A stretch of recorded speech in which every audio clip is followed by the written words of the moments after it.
All right, so I mentioned I was watching the NBA playoffs last night. I was checking out the Knicks, who had a very, very impressive win over the Sixers after, the last time we saw them out there, they're blowing out Atlanta, and they just have looked like a team, and I don't ever want to say destined for the New York Knicks because we know what happens sometimes with the Knicks, but they look like they have the best chance that they've had in how long?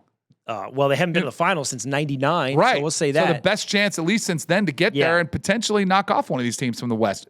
Yeah. They're the highest favorite in the Eastern Conference. Yes, they are. Yeah. So what happened was they went down 2-1 to Atlanta, and something happened where I think for the first time something changed, because for the last 4, they are plus 135. It's the most an NBA playoff team has ever been over 4 games in victory over their opponents. So over the last 4 games, they are plus 135. They won the first one by 39. Jalen Brunson played out of his mind. You know what it is, man? They look like a team. They went through spurts during the year where they kind of looked like they were disconnected. And since that game 3 in Atlanta, they have looked connected. And they look like they made a conscious effort to get Karl-Anthony Towns involved. And he's playing like an all-NBA guy, which I think a lot of people, that was a question that they had. Yeah, I mean, look, they were all over, man. The defense was on a string last night. They won by 39. They do look good, man, but you know the drill. It's the NBA players. They're one injury or something away from, one Jalen Brunson ankle or one something away. OG Anunoby, who's playing out of his mind, by the way, from coming back to earth. The rest of the conference, I think coming into this year, the Knicks felt like this was their opportunity. We saw Tatum down for most of the year. Yeah. Now Boston's gone. We saw Tyrese Halliburton go down with an Achilles. Yeah. So that eliminated Indiana from the equation. Now, I mean, look, if a healthy Sixers team is dangerous, because Embiid is cold, but he's like moving like a plotting old man. Yeah. He cries about everything. He's always on the floor. He was grabbing himself last night. Said he had that issue with his chest. He's incredible. Well, he had an appendectomy. Right. He said he got hit right there. Right. Well, he called out Mikal Bridges, like notoriously good guy for like a dirty play. When I can go probably pull up a compilation of Joel Embiid dirty plays, and then he's crying about Jalen Brunson going to the line when he shot more free throws than Jalen Brunson in the game, and he's like the ultimate flopper. So, right.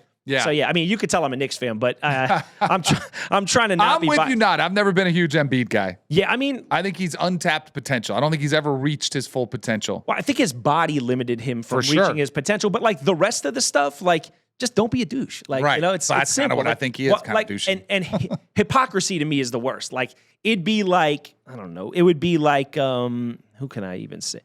Like Vontaze Burfict calling a guy out for being like a dirty player. Like, what are you doing, bro? Like, I'm trying to think. One of the dirtiest players of all time. Right. It's like, I'm trying to think. Yeah. Rodman for calling a guy out for being like erratic. You can't be doing that, Embiid. So they look great through one. Obviously, it is just one. Yep. The goal of Philly is to come into the Garden and just take one. For sure. So if they take game 2, absolutely, all bets are off. Yeah. Absolutely. What do they say? The series doesn't start until you lose one at home? Absolutely. Yep. That's what they say. I mean, so you're kind of on par there. Now, that is the case for the Spurs game in the late game last night, because the Spurs did lose at home. That was a pretty surprising victory for the T-Wolves. Go in there in those. I don't know what they do with the stupid. Most of the stands, like, I don't mind, like, if you want to do stripe out, but like whatever color. You're not into it, huh? Nah, it looks stupid. Okay. It looks corny. I know Charles Barkley always rips on San Antonio. Oh. That doesn't do them any favors. That kind of plays right into it being one of the ugliest cities around. It's such ugly colors and some random scheme. I just don't like it. Well, to clarify, Charles Barkley rips on the women of San Antonio. True. And I am not doing that. I mean, what are these colors, dude? Black and silver.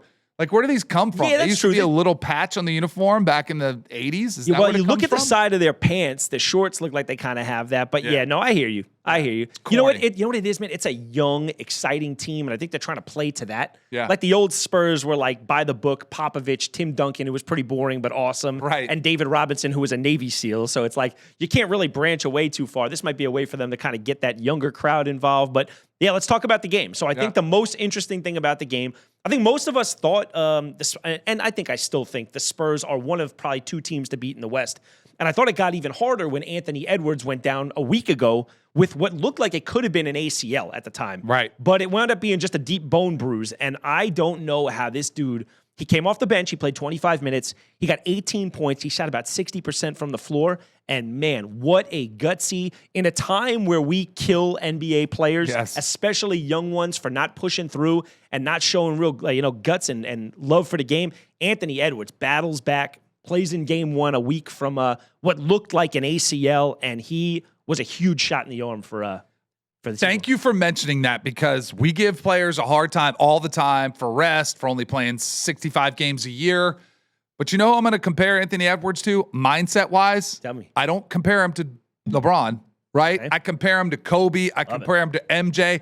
I think he's got that dog in him. Like, that's the style of player is, which in today's era is more of a throwback. Like, he's got a throwback mentality that doesn't care if I'm beat up. I want to go out there. I want to take on the best. I want to go at you. I want to cut your throat out, rip it from your chest. Yeah. Like, he's got that dog in him. And I love seeing the fact that he's out there playing injured. He just wants a chance to keep playing. Yeah, I think of all the young guys in the NBA, he would be a phenomenal next face of the league. Yes. Because of that. He's a little cocky. He's a little brash. Which I like. He's super confident. You see him talk to, he told Barack Obama, like, I'll bust any one of these guys' asses on the Olympic team, like right in front of everybody. He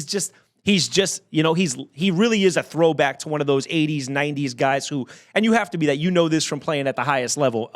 You have to go into every single battle believing you're the best, believing you cannot be beaten and you will not be beaten. And that's what Anthony Edwards has. And I personally love it. Here, we got the clip. Malik, you guys are magic in the back. This is great. He can hoop a little bit, huh? Just a little bit, huh? Y'all better stand down. I'm the truth. He's the truth. He said he's the truth. Yeah. B-boy, know. That's the president of the United States. Right? Listen, are y'all talking to this young man? Because he just keeps on. Right now, he just said he's the truth and all that. And The truth, the whole truth, and nothing but the that's truth. what he said. You asked him, you tell him the whole context of the situation, though. You asked him what he think about this young man, and he said, I'm okay. I said, I'm the truth. He tripping. That's what happened. Oh, he's so likable. And you know what? That's amazing. Do you That's remember so the good. first time I got to see the personality of Anthony Edwards? You can remember it. In the movie. It was awesome. Yes. Was he good in that Sandler movie? He was phenomenal Yeah. in that. He was Yeah. absolutely phenomenal. Really leaned into the villain. Oh, yeah. Smack talk and roll. Yeah. But you could tell it came very, very naturally to him to do that. He's always good for like a post game presser clip. Like, let's be real. He's a handsome kid, nice big smile. They asked him a week ago, or 2 weeks ago, you came in as like the number something, like best something basketball player. And he's like, can you define that? And they said you're like one of the handsomest. And he's like, oh, my old lady would hate that. And it's like right off the cuff, like super funny, very like personable. And you said it, man, he's a stone cold killer in between the lines. So shout out to him and the Wolves. That's a big one, man. That is huge. That's Wemby, Malik mentioned it earlier. And he made a great point. Wemby had a triple-double last night, and it was a very, very rare triple-double because he had 12 blocks, the most blocks by somebody in a playoff game ever. That was his third double-digit, so his triple-double.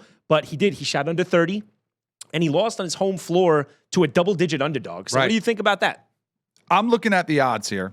Okay. The Spurs are still the favorite to win the series. Mm-hmm. They're the second favorite in the Western Conference.